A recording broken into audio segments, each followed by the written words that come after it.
Le château de la Houssaye se replonge dans les années 30. Ce soir, Fabienne devient Caroline, cousine du comte de Roquebrune, et accueille avec Jean-Louis ses invités pour une murder party.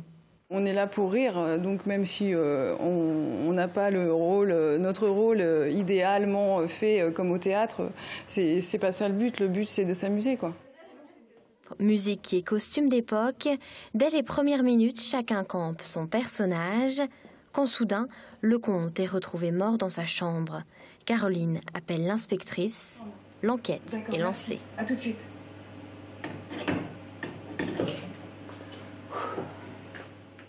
Parmi cette assemblée se trouve le meurtrier, alors qui, de Madeleine, l'intendante, François, le fils aîné, sa compagne Mathilde ou encore peut-être Caroline, a bien pu tuer le comte de Roquebrune. On est à l'affût du moindre détail, on essaie de savoir qui était là au moment où effectivement le meurtre a été commis. Moi je sais que je ne suis pas la meurtrière, voilà.